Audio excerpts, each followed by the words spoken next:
Well, I'm Larry Coogee. I'm Secretary of the Johnson County Task Force on Aging, and I would welcome everyone here as well as our viewing audience to our forum today.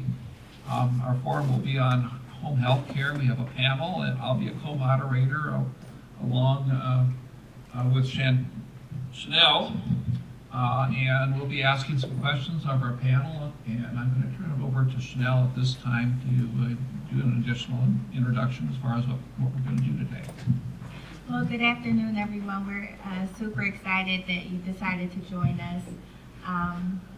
We do have other agencies in the audience that will have their information outside of the informational desk, so feel free to go out there and pick up any information that you may need or want. Also, for the panel, we just want to acknowledge that you will have about 5 minutes to go over your agency profile, also answer questions from Larry and I, and any additional questions that come from the audience. So I'll turn it back over to Larry. Okay. And it'll be about a 1 hour format because of the weather here today. So if you can stay close to that 5 minutes, we'd appreciate it. So I'm going to let you do a self-introduction. So we'll just start here. The microphone. Yeah, you'll have to pass the microphone down, I guess. Thanks. Okay.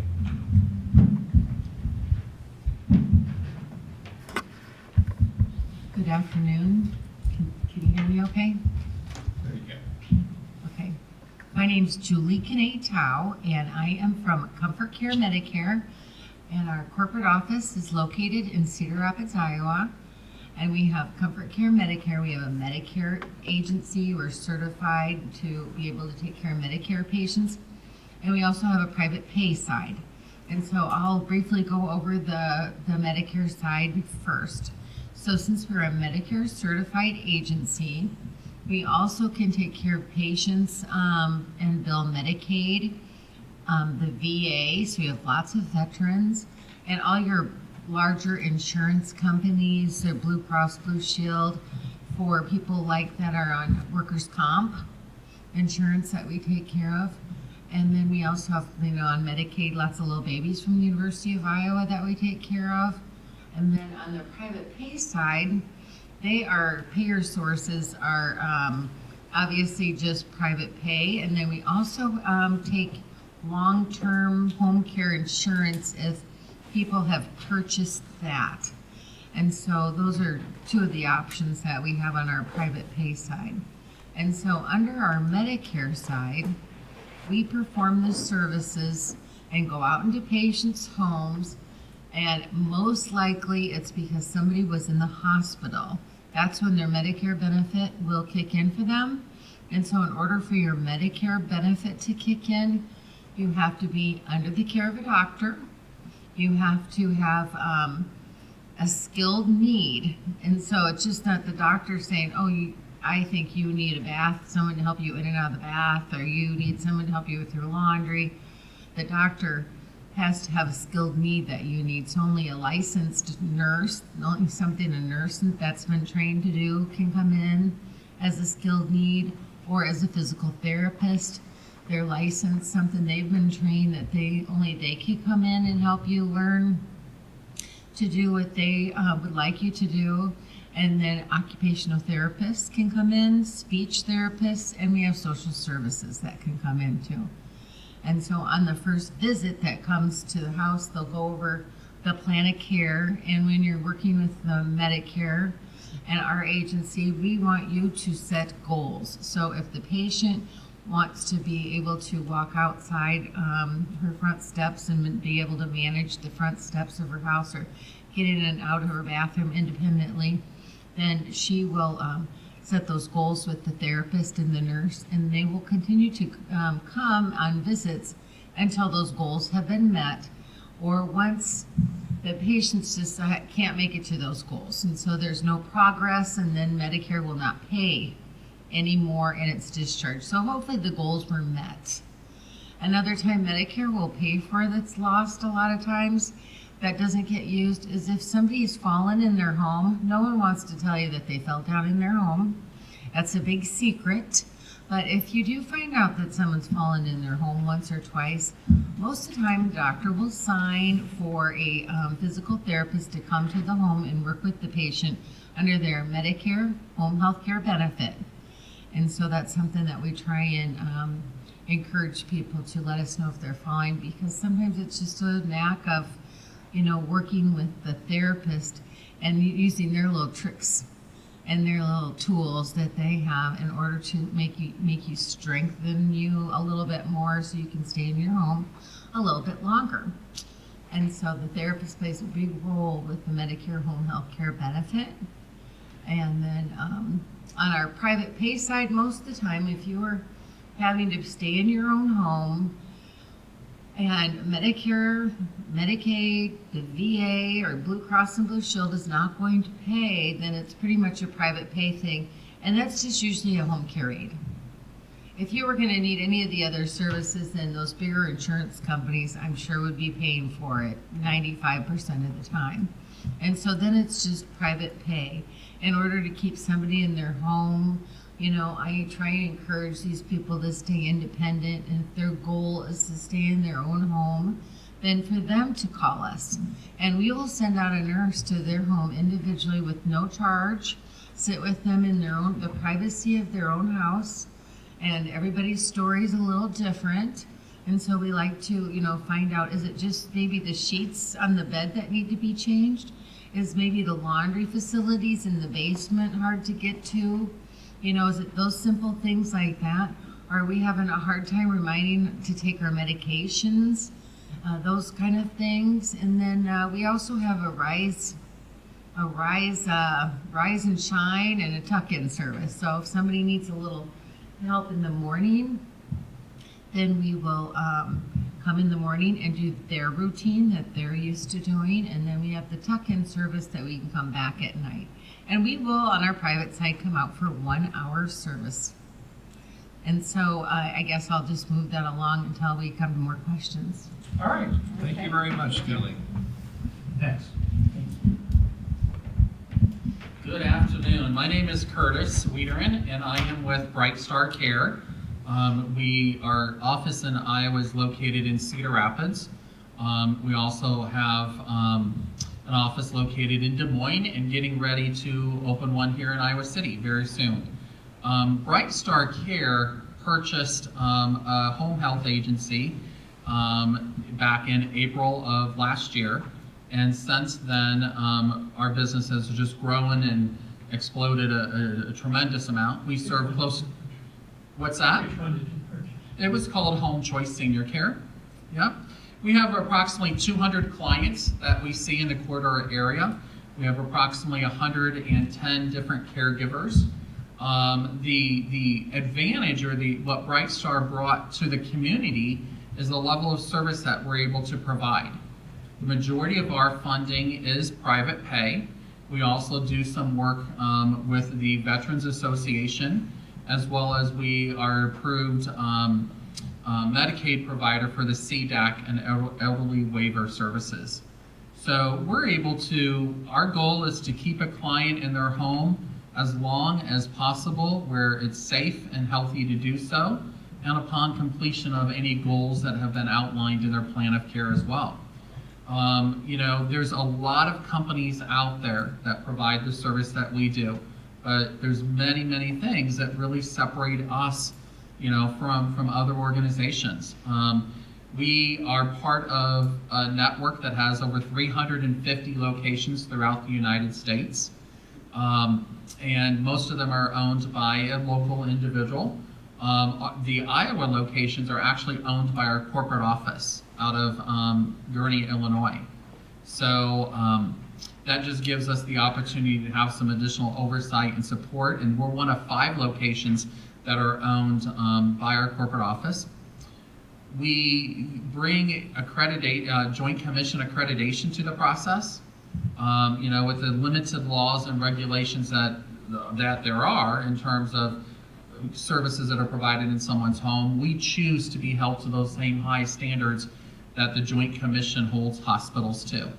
And that's something that we pay into. We're not required to. We choose to separate our standards and our services that bring that comfort and that peace of mind to an individual as well as their family members.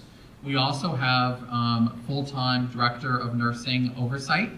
The director of nursing is responsible to really play a key role in the education of all of our staff. And our field staff ranges anywhere from a home health aide to a CNA to LPNs to registered nurses. And very soon too, we will be bringing on as ad needed basis, PT, OT, and what have you. So, which would be able to provide those services in their home versus having a person having to go out, especially during this wonderful winter we're having, go out and seek those services out. We're able to provide that companionship. We're in some communities. We're in some independent and assisted living communities where we might be in the memory care unit, thinking of a couple of clients where we're there just to be their friend for that day. We're there to take them to the common areas of that building. They prefer to go to the activities and they might need that one-on-one escort to be a part of their day. Do puzzles with them and just various activities. Of course, we're able to provide those personal cares in one's home, everywhere from helping them to get up in the morning to calling it at the end of the day. We have several clients we might go in just in the morning to help them get up out of bed and back at night to get back into bed. We're able to be in the home as little as 1 minute all the way up to 24-hour care. We're able to be there all the way from hospitalizations perhaps from a rehab facility all the way up to end-of-life care and end-of-life support. So all of our caregivers have that DON oversight. So we're able to provide the medical as well as non-medical services. I think what's important when it comes to home care is we all have heard those dreaded stories where family members might receive that message to say, hey, we don't have a caregiver to send to you today, or hey, our nurse called off, or it's just that, or they might even receive that text without any notification. Well, we're the only company in the state that offers reliability guarantee. And that's important to family members and loved ones to know that if a caregiver is scheduled to be, or a nurse is scheduled to be there at 10 o'clock, they might have car trouble, something might happen, but we guarantee that someone will be at that home within 1 hour of that scheduled shift, or that individual receives free care. And the free care isn't the important part there. The important aspect is the fact that that's the high sense of urgency that we put on to ensure that someone is available to help a loved one, to help someone or their loved one in their home. So we'll wait for some additional questions, but thanks for the time. Appreciate it. Curtis, you mentioned DON oversight. I'm not sure everybody in our audience knows what a DON is. Could you tell us what a DON is? Yep, thanks for asking that. That is a director of nursing. Okay, thank you. Hello, my name is Brittany Anderson, and I work with Oaknall Retirement Residents. We are really excited about our new program called At Home with Oaknall. Oaknall has been providing services in the community since 1966. We have a wonderful standard at Oaknall, and we're just really excited to offer that same level of care out in the community. So the program originally started within Oaknall, servicing the residents that live there. It was called a companion program. Many retirement communities probably have something similar, where we would set people up with errands, non-personal cares, errands, laundry, housekeeping, escorts to medical appointments. So we took that program, and now we're really excited about adding the healthcare side. So we will have CNAs, nurses, and we can go into the homes in the community. So Oaknall's wonderful. It has a nice sized wait list, and we wanted first of all, to be able to provide support to our waitlist residents, and also, you know, anybody in the community can now get that same care. We are private pay only right now. We are in the infant stages, especially compared to everyone up here on this panel probably. So starting out that way with, you know, maybe some future goals of having some long-term care insurance or even Medicaid maybe down the road. But we are just really excited. We have several people in the community that are working as home health aides. I currently have just a handful of CNAs. You have 110, but we are really excited about our growth and our being able to get out there. So we have several CNAs. I have a couple of nurses, and we're working in like 10 homes right now. So we just started in September, and so we are really with this new At Home with Oakland program. So just really excited to kind of let Oakland out in the community more and have everyone benefit from what we offer there. So there.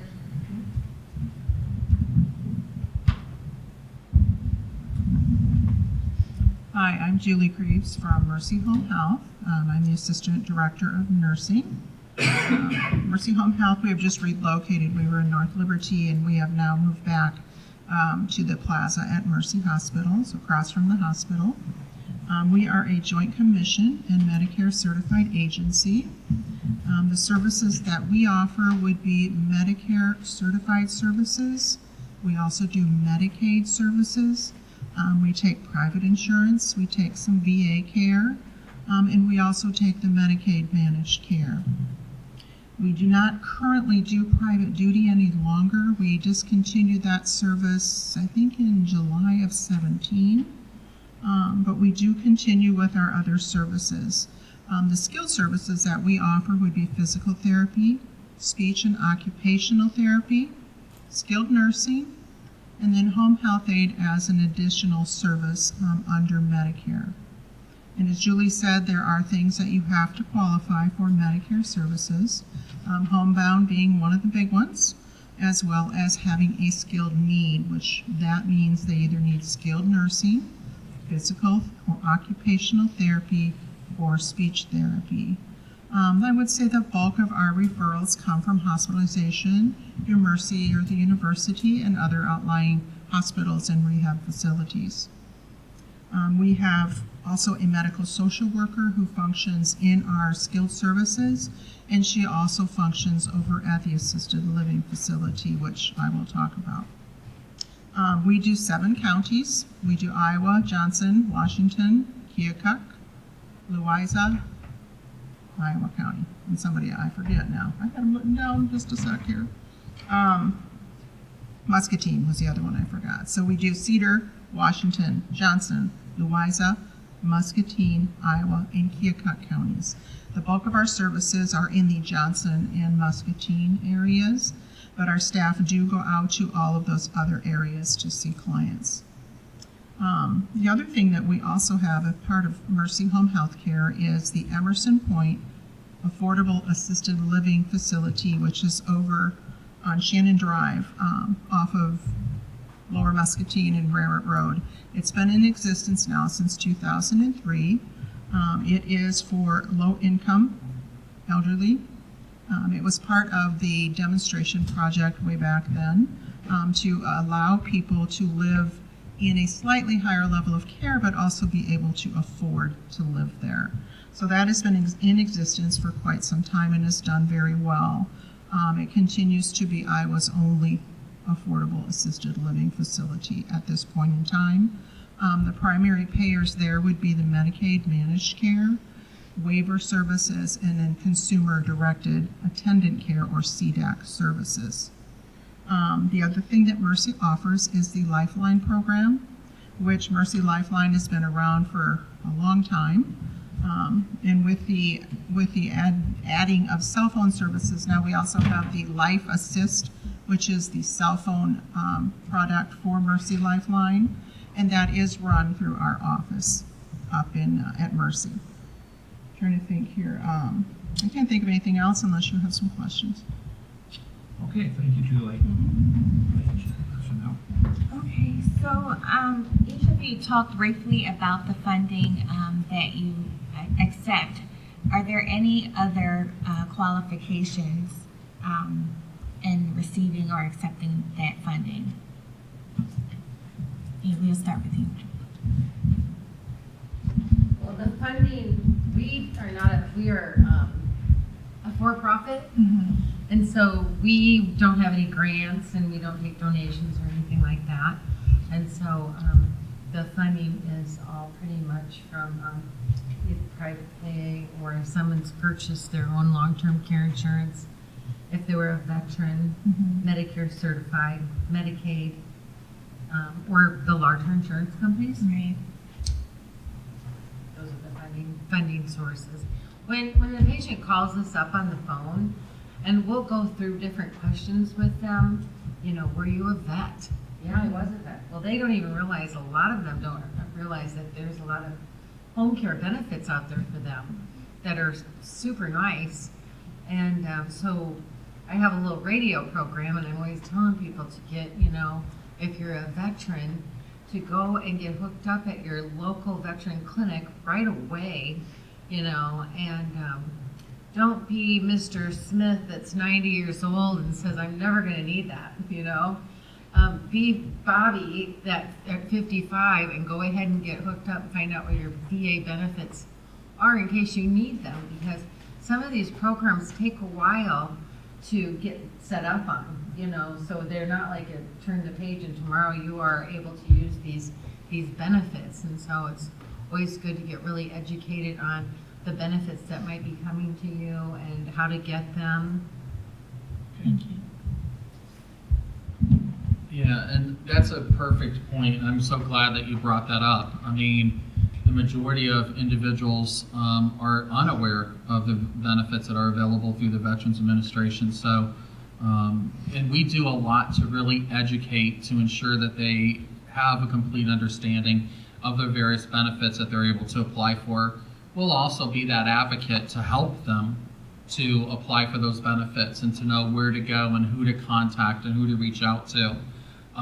We have a social worker, full-time social worker, that's also on our staff, and that's just part of our fee in terms of her advocacy, information, and referral to resources in the community, and where people can, you know, take advantage of some of those services that are available. We have, of course, as I mentioned earlier, we do take, you know, CDAC as a funding source as well, and we also do some funding with a program called Lifelong Links, which is available to individuals that might qualify for that as well. And then, of course, the Veterans Administration or VA benefits we talked about, as well as private pay, are our primary. Those are our primary funding sources. So for Oak Knoll, we are private pay. Similar to you, we have a social worker on staff, and we always try to evaluate everyone's situation and make sure that they are first using all of their benefits from Medicare or the VA. So we have a short stay unit for some skilled services, and a lot of our referrals come from that. But all my referrals I run through our social worker to make sure that we're not providing private pay services for somebody who could benefit from something else. So that's the private pay is what we're doing right now. A couple of things. We have a medical social worker that is on staff that is really good with helping answer questions about insurance, accessing other resources. Periodically, we'll get a call from a patient or from a physician's office, or sometimes the hospitals as well, saying, we just don't know. We don't know what this person needs. What can you do? And if I don't feel it's like a nurse needs to go out, but I feel the social worker does, we just send the social worker, because people just need that help. And they need to be assisted to find out what their benefits are, what their resources are, and how they can best use those and stay in their home. The other thing is we get a lot of calls for services that we aren't able to do, so as far as private duty, and we refer those on to other agencies. Just like if they can't take patients, we get a call, because you got to work together to provide the services for the people in the community. Thank you. What is, there are a lot of home service providers out there, and what is one piece of practical advice that you would give to our audience as far as how they go about finding the right home health service for them? And I'll start with Curtis. Yeah, I think that's a great question. It's so hard that sometimes people make the decisions regarding home care when there's no other option. It might be as a result of a hospitalization, rehab, and then they just need that transitional care and that transitional support to go home. So if you have the opportunity to research and you start to see the need or start to see where there might be a change in condition, I would really start that process, that discovery process right away. So you're able to really look at other companies and resources available, whether that be through, a community or accepting the care at home. Really understanding and asking the questions of competitors or services available, making sure that you have a clear understanding of what's important to you. And sometimes we don't even know. It's the first time that we're encountering the need for home care.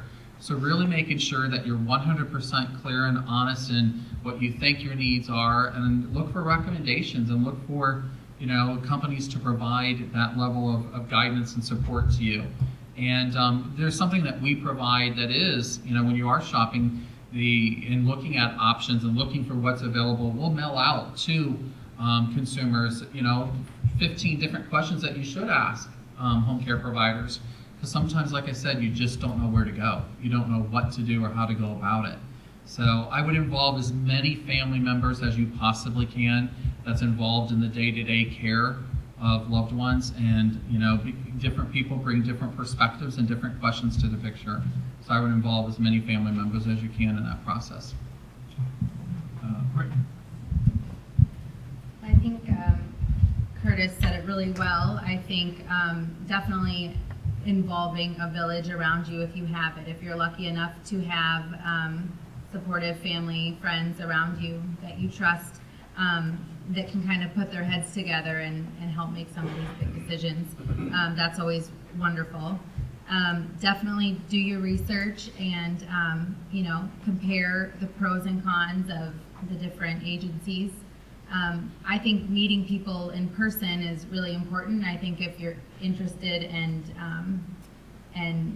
interested in finding out more, we will send something by mail, but we'll also come to your home and see you just to chat about what we have to offer. Sometimes when people call, it's just a little hard to understand over the phone or to communicate as well as we could in person. And so we try to, if we can, go and have that connection in person and bring all of the literature with us. But definitely ask questions, write down questions. There's lots of good resources online, things that you should always be asking for a potential healthcare provider. Okay. Julie.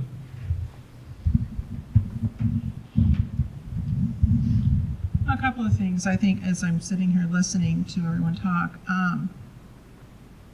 having had my husband who fell several years ago, got him home and he was on bed rest for 6 weeks. And I got home and I know home care. And I stood there and thought, now what do I do? I got him in the bed. What do I do with him now?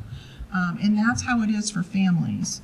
So I think too, when we get referrals and we all get phone calls, we have staff that know how to ask those questions, how to get as much information from you as possible to help guide you. If we can't help you, we guide you to where you can receive that assistance. But try to get a feeling about what your needs are. and what would best be served by that. And we also go out to see people just to do evaluations to see what the services are that they may need. And I think that's really what is important. As far as resources, there are resources online.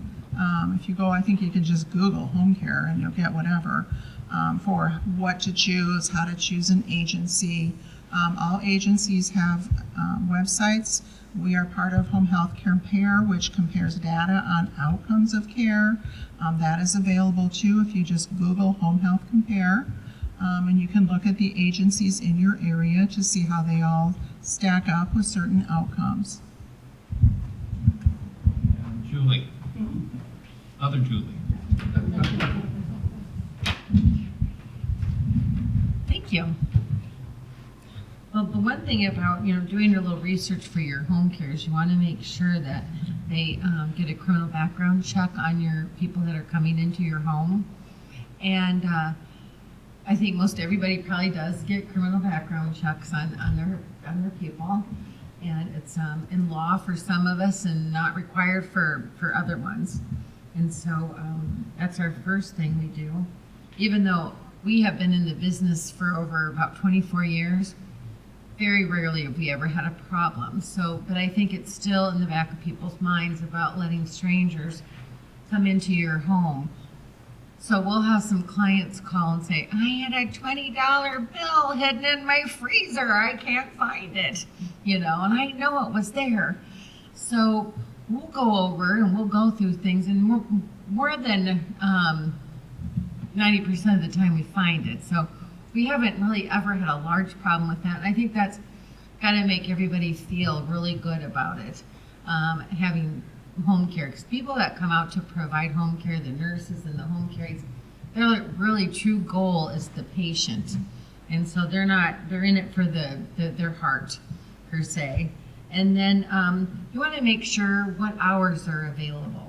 Because not all agencies come out in the evenings or come out on the weekends or come out on the holidays.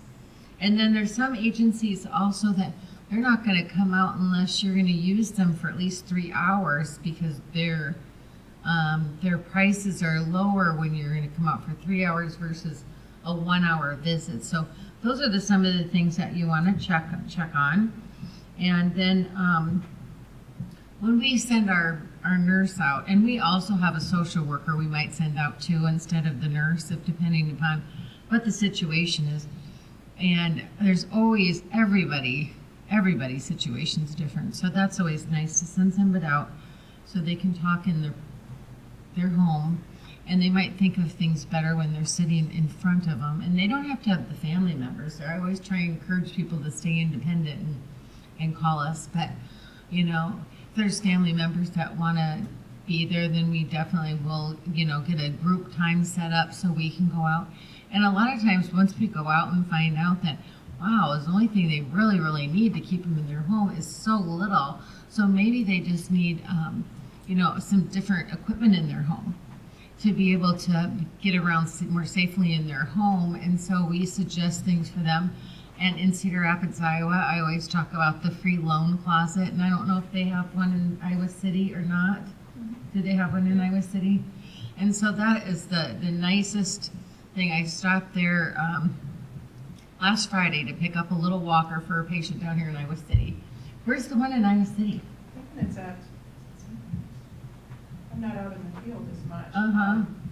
But I could find out. Yeah, the free loan closet is a great reference source, because they will lend out this medical equipment and you can use it in your own home for free, and then when you're done with it, they just ask that you clean it and return it to them. They have braces and all kinds of different walkers. Sometimes you get lucky and they have a lift chair, or they have a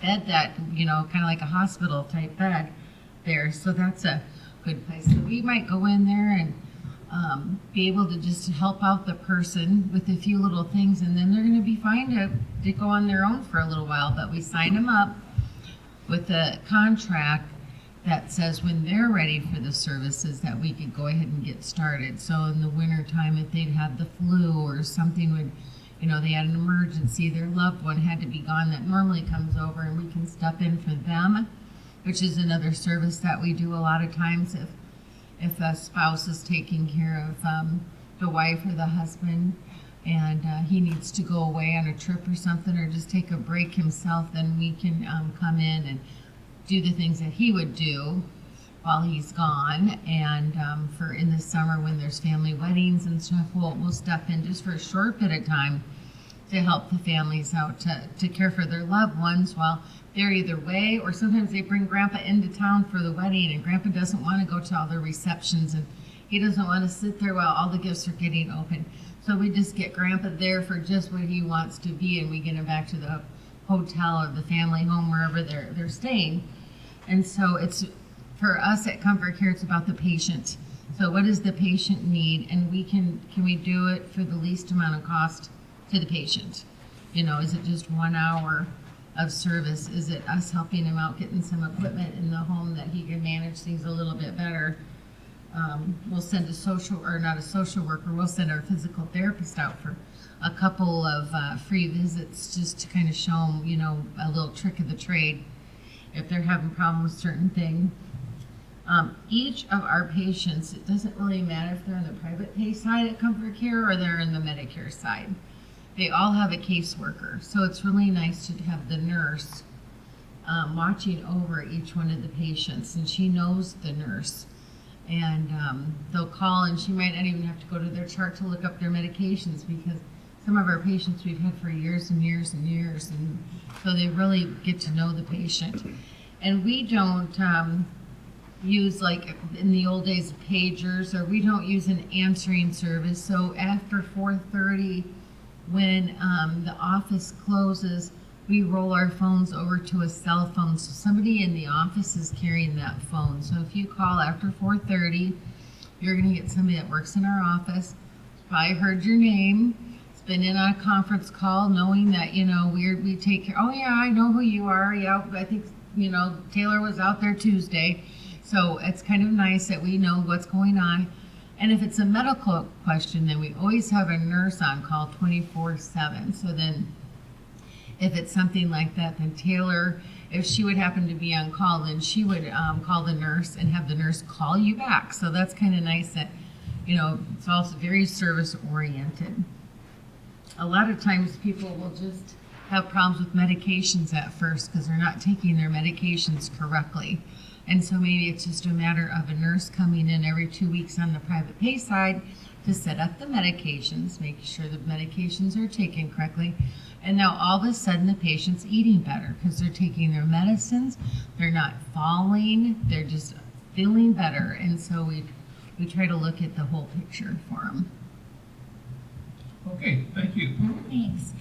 Each of you kind of emphasized a little bit on how the family is important to make the loved one's experience successful.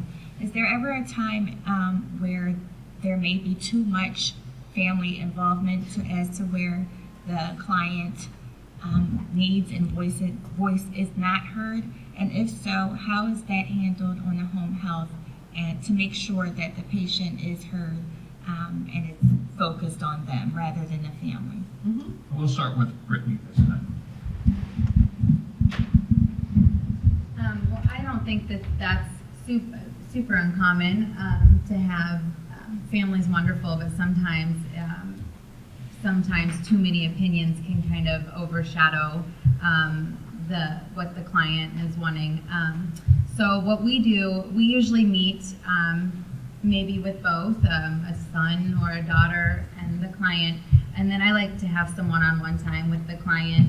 And sometimes I hear, you know, it's just interesting to hear the different perspectives and different things that you kind of find out when you have those one-on-one conversations. And so, so I always really love that part of what I do.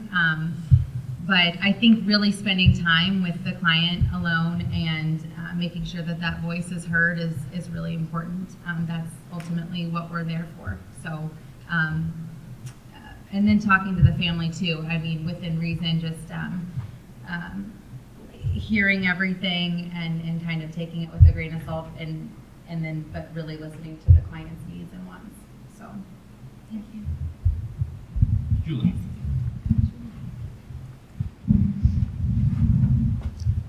Really, when you talk about client care, the client is the person that we advocate for in home care. There are times that family, in their effort to make it all perfect, which you can't always do that, they get a little bit too, what's the word I'm looking for? Maybe pushy is the word I'm looking for. Not nice, but I mean it is. They get so concerned about trying to care for them that they forget to ask, is it okay? Is this what we want to do? And so it's really important that you feel that you have a relationship with the client, that you can talk with them about what their needs are, and you can help advocate for that. However, on the other side of the coin for client advocacy is when a client really isn't safe anymore to stay in the home, all services have been utilized that can be utilized, the family knows this, the agency knows this, and then the conversation with the client has to occur and decisions would need to be made. I mean, everyone has a choice to either say, well, I'm staying irregardless, and there are agency roles that we would take in that case. But clients' advocacy and their ability to make decisions about their care are very important, and we do try to listen to that.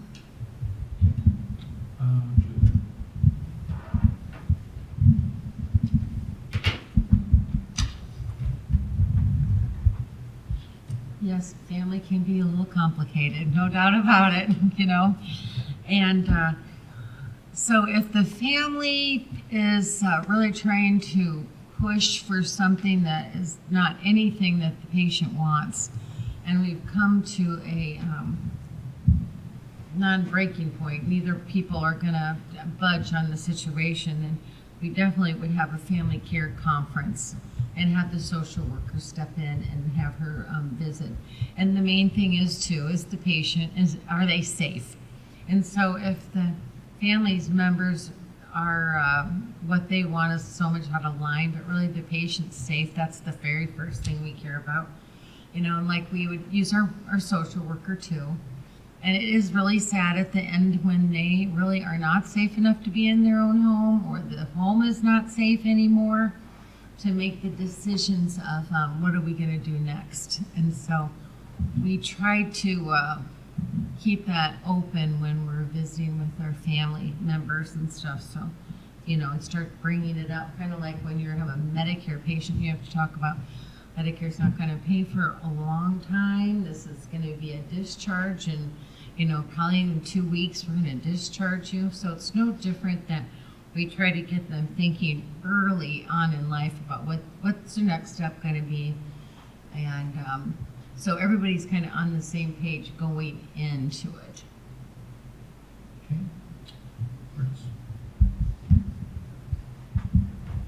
I think, when it comes to the dynamics of multiple family members, it's really a matter of setting those expectations right from the get-go.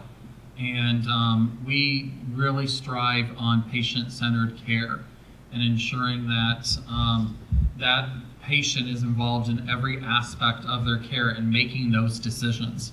And it starts from the inquiry call. We often get calls from family members calling on behalf of, a family member, calling on behalf of mom and wanting to gather information. Well, we try our best to reach out to mom right then and there as well, and really understand from mom what mom's looking for and what's important to her in her care and the level of support that she may receive at home.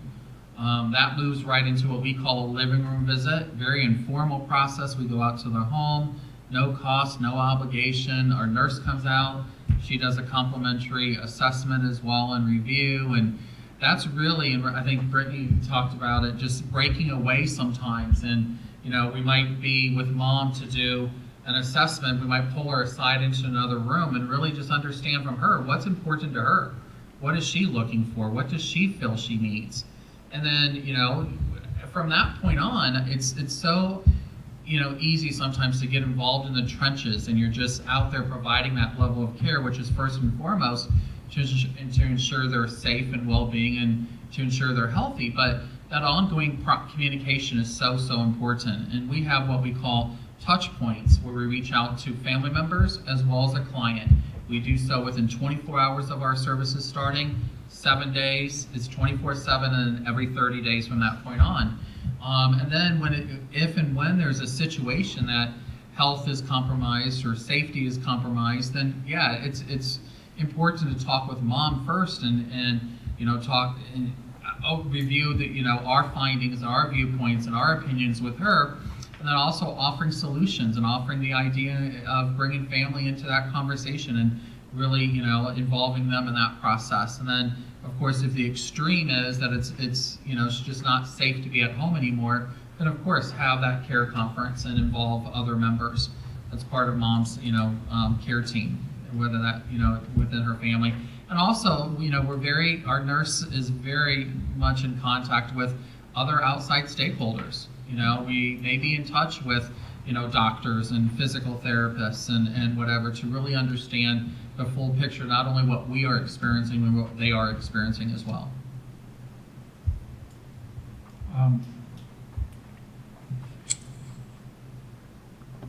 There are a lot of considerations. I know each of you have mentioned private pay, and seniors oftentimes have a hard time coming up with just money to feed themselves, yet alone paying for home health care.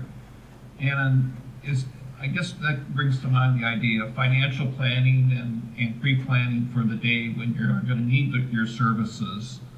And so my question is this: are there two things on financial planning? Is besides Medicare and Medicaid and those kinds of things, are there other financial options that are out there, like grants or nonprofits that assist with that you work with? Or is long-term care insurance something that should be looked at for people? Does that apply to the home health? I guess what I'm looking for, and I'll start with Julie, is what kind of financial planning should a person be doing now before they even need those services? And Julie on the far end. I'm sorry. Julie too. Yeah. The financial planning aspect, long-term care insurance, I can't really speak to because we don't deal with that as much in our agency.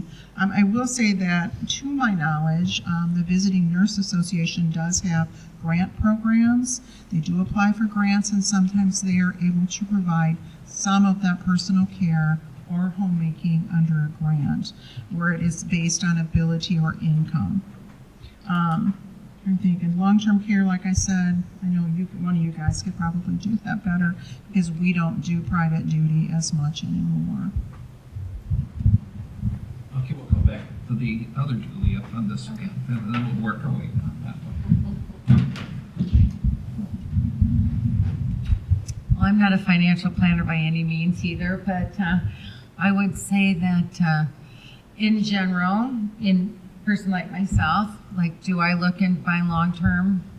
Yes, I think you do look into looking at long-term home health care or nursing home insurance, and two different ways. If you're financially set and you don't have to worry about it, then I probably wouldn't buy that. And that's kind of what I've been told from my brother, who is a financial planner. I've talked to him about some long-term policies. I also have stated many times that, if you're looking into buying a long-term care insurance policy or a nursing home, don't take it from the person that's selling it to you. You get the policy and you take it to a home care agency or a nursing home and see if that policy, if they've used it before. Oh yeah, that's good. We had that on 3 or 4 clients. They pay, no problem. Oh, that one's bad. Don't get that one because you're never going to get your money out of it, And so I think that's really good advice. And so we always tell people to feel free to bring their policies right into our billing people, and they will call. They will do the work for you to see if that policy is going to do what it says it's supposed to do for you. And then, but if you're set and you have a good pension and you have a good 401k and you're just financially set, don't waste your money on it. I'll be like the money guy, Dave Ramsey, on that one, so otherwise, home care is not horribly expensive. And I averaged out all of our patients. It was a couple of years, and really we haven't raised our rates for quite a long time. We're very competitive with everybody else. I think we're all about the same rates. And so we average, it's like $24 an hour that we charge. And when I averaged, I took all the patients we had and multiplied them out and averaged, it was about $800 a month for home care. And so some people need more, obviously, and some people need less, but I think it's pretty manageable. Curtis. You said 800. Yes. Yeah, and I think it really depends on that level of care. I mean, you could be at 800 or depending upon how many hours you are in the home, but I definitely support making sure that you have someone else review that long-term care policy before it's signed to understand what it's going to cover. You know, there are some stipulations in policies that it may cover, you know, nursing home care, but not home health care. And I think that just like any insurance policy, you hope you never have to use it, but I think it really just gives a member a peace of mind. I mean, if you're looking at potentially 24-hour-a-day care in your home at $24 an hour a day, you're looking at an hour, you're looking at $480 a day. So some people are comfortable with paying that because their goal is to be at home and, you know, to call their home. They've lived in for 50 years, their home, and until the end. And if they can make that happen, great. And I think it's important that long-term care policies typically will also have a waiting period. So although it may kick in, I've seen waiting periods as little as 30 days up to 120 days. So that's just something else to consider when you have a long-term care policy, which is, you know, and we as I think almost all, you know, as Julie had mentioned, we too will coordinate that long-term care policy and see it through and review it in it, you know, as well, and work with the long-term care insurance company to ensure payments get made and take that hassle and that burden away from the family members as well, so we can help to coordinate that too. And so with these three speaking on that, I don't know that there's much that I can add that they haven't already covered since we're so new and strictly private pay right now. So. All right, good. Yeah. Sure, Julie. As we're talking about insurance, this is kind of a stickler for me after all these years. It's very important that you understand what your insurance is and what it covers before you actually need to use it. And that's true for Medicare, any of the Medicare HMOs, your Medicaid, any of the long-term care policies, and I would say especially the long-term care policies, that you understand what exactly is that policy saying, what exactly are they going to pay for, and what is it that you're going to be responsible for. Because that really sometimes is a little bit of a shock for people. We'll call to get authorization for home care, and they'll say, well, they don't have it. Well, that's a problem because they need it. So then we have to look at what else can we do, you know, what do we tell the patient. So it's very important that you're proactive on what your policies are and what they cover. And sometimes just my own personal is if a policy says it's inexpensive, there's a reason it's inexpensive. So make sure you understand the coverage. Thank you. We're coming to an end, and I do want to allow time for any questions that the audience might have. And not everyone may need to answer this question, but we talked about outside stakeholders. How do you work with the individual's doctors or therapists to better ensure the health outcomes to each client that you work with? So we will send our staff, if need be, to medical appointments to help communicate important information to the family from the doctor. We also will, make sure that the care plan is being followed with our team and make sure that everything's the way that the doctor is intending it to be. Reading all of their information, and then we make sure that we chart everything, as I'm sure everybody does. So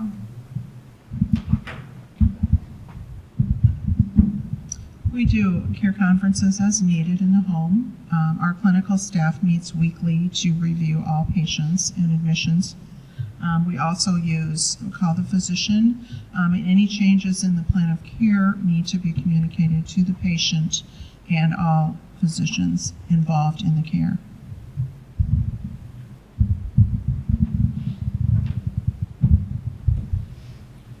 I really, believe it or not, based on what was stated, I really don't have anything to offer to that. I think what's important is to close that loop and be sure that the individuals going into the home fully understand that plan of care and fully understand and have the resources and the training provided to them in order to meet the needs that's outlined by the doctors. Of course, we follow the physician orders to the T, to the letter. We also ensure that we make outside stakeholders, family members, with the patient's approval, of course, aware of any changes to the plan of care too.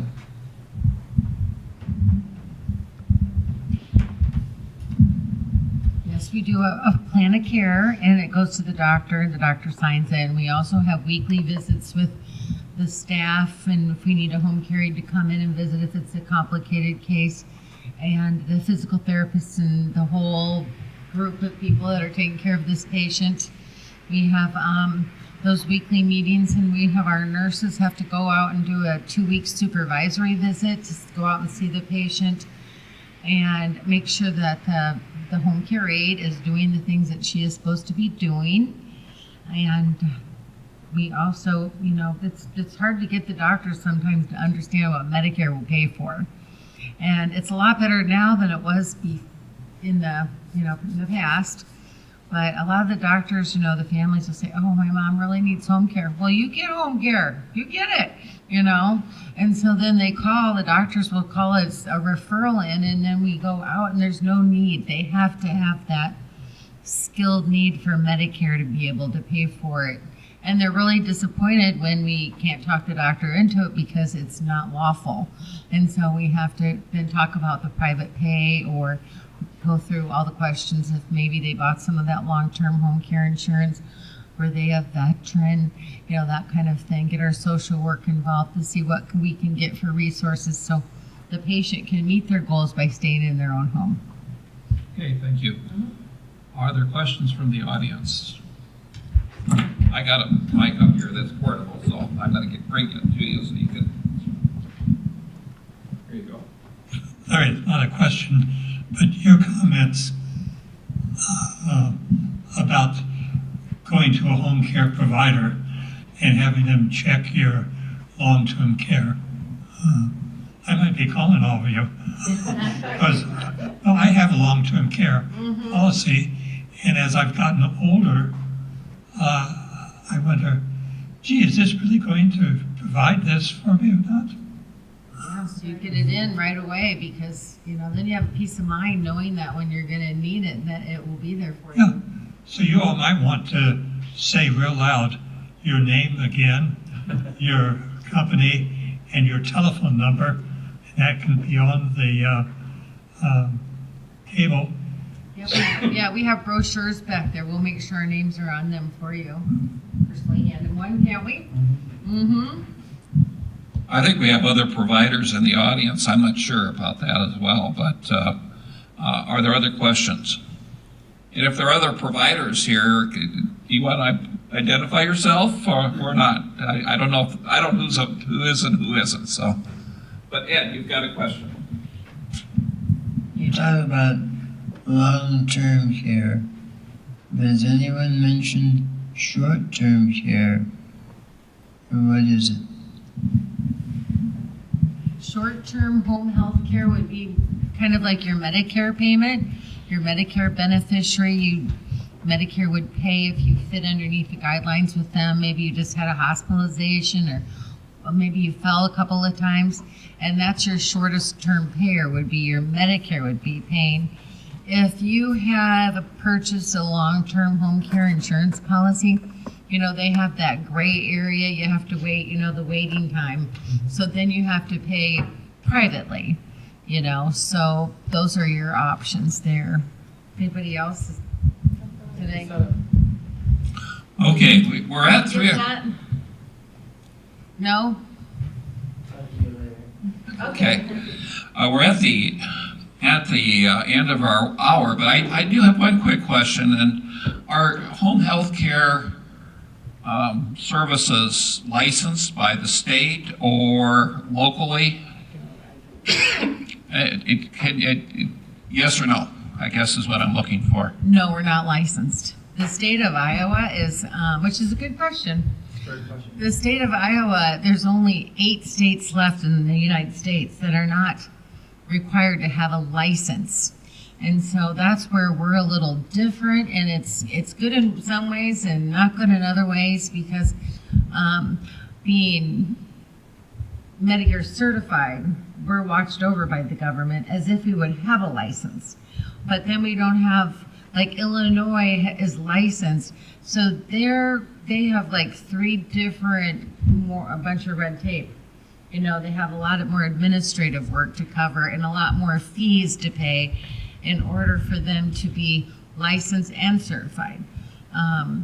So is it a good thing for the state of Iowa to become licensed? At this point, I don't think there's a big reason for it, because your Medicare, your Department of Inspections and Appeals, they do a pretty good job looking over our shoulders. They can pop in our door at any given moment. We don't get a notice that, next week, you know, Medicare's gonna come, so you have to get all your charts and everybody up to date.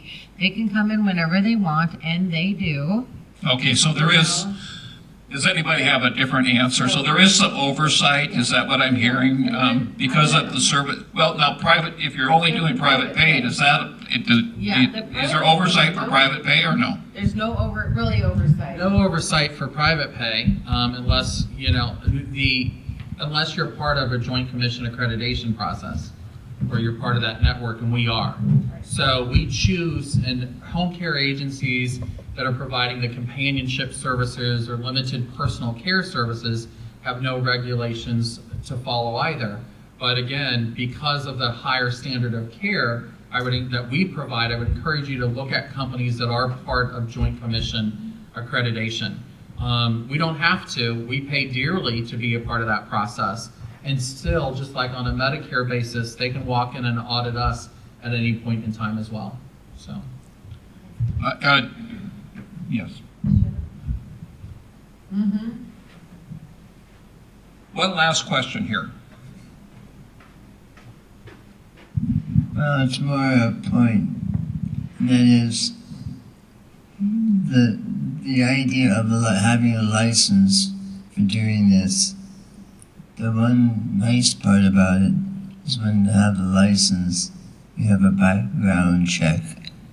You have people who are doing these services, and who knows where they're coming from. Correct. Yeah. Correct. And I think Julie touched on it earlier. I think it's pretty normal for companies to do those background checks, as you mentioned, from an individual standpoint. What the license, of course, brings is to do that background check on the company itself. And just as the criminal background check, we also do background checks for child abuse as well as dependent adult abuse as well. So we do a national search of both. But you're right. Okay, we're at the end of our hour, and I would want to thank the audience, and thank you.